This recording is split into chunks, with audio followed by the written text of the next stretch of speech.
열왕열왕 정치부 김민지 기자와 함께합니다. 첫 번째 주제 보겠습니다.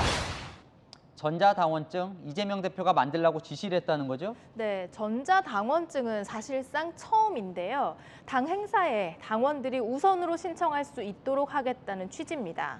근데 일각에서는 저게 뭐 개딸 소원 들어주기다 이런 해석을 하더라고요. 네, 오늘 이 대표가 지시한 내용이 몇 가지 더 있는데요. 당사 안에 당원들이 자유롭게 출입할 수 있는 당원존이 만들어집니다. 그런데요, 당원들에게 화장실을 개방해라 이런 지시도 있던데 상당히 구체적이에요. 네, 그렇게 지시를 한 이유가 좀 있는데요. 당사 앞에서 여러 차례 집회를 열었던 이 대표의 지지자들, 이른바 개딸들을 중심으로 당원들에게 화장실도 못 쓰게 하냐 이런 불만이 제기됐었습니다. 민주당의 청원 게시판에도 당사와 화장실을 개방해달라는 당원 요구들이 올라왔는데 이를 수용한 겁니다. 뭐 세심하게 챙기는 모습인데, 근데 오늘 지시를 두고 이런 논란도 있어요. 네. 문자 폭탄도 모자라서 전화 테러도 이어질 것 같다고요. 오늘 지시사항 중에는 홈페이지에 당직자들의 이름과 담당하고 있는 업무, 당사 내선 번호를 게재하는 내용도 있거든요. 편하게 당과 소통할 수 있도록 하겠다는 취지이지만 전화번호가 공개되다 보니까 일부 강성당원들의 전화 폭탄을 우려하는 목소리도 나옵니다. 뭐 어쨌건 지지자들은 신이 날 것 같아요. 바로 의견을 이렇게 반영을 해주니까요. 네, 이 대표는 전당대회 출마 선언을 하면서 이런 약속도 했는데요. 민주당에 민주가 부족하다는 뼈아픈 지적이 있습니다. 우리 민주당이 누구나 당원하고 싶은 정당으로 혁신하고 당원의 집단 지성을 당의 의사결정에 적극적으로 반영하겠습니다. 당에서는 강성 지지층에만 매몰되지 말고 당원 모두를 아우르는 정책을 제시해야 한다. 이런 목소리도 나왔습니다. 자, 다음 주제 보겠습니다.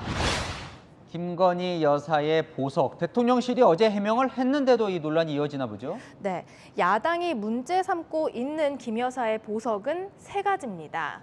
해외 출장 당시 1호기에서 찾던 브로치, 또 스페인 동포 간담회 때의 목걸이, 평소에 자주 착용했던 그 팔찌인데요.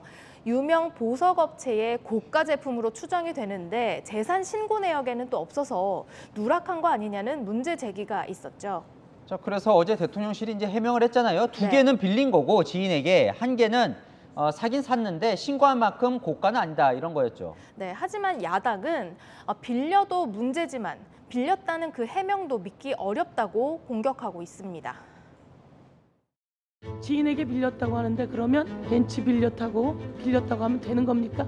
본인께 맞는지 아니면 빌렸으면 어떻게 누구 것을 빌렸는지 국민 앞에 낱낱이 밝힐 것을.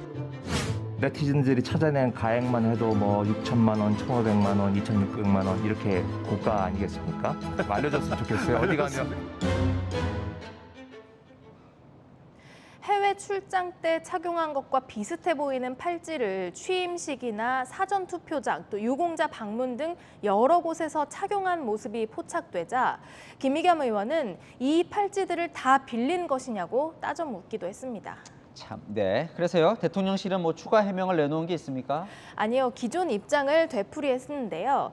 대통령실 관계자는 장신구까지는 김 여사가 판단할 문제라면서 추가 해명의 필요성을 느끼지 못한다는 반응입니다. 다만 두 점은 빌렸고 한 점은 소상공인에게 구입했다는 해명은 사실이라고 하는데요. 사소해 보일지는 몰라도 관심이 집중되는 만큼 더 명쾌한 설명을 할 필요도 있어 보입니다. 네, 지금까지 열왕열왕이었습니다.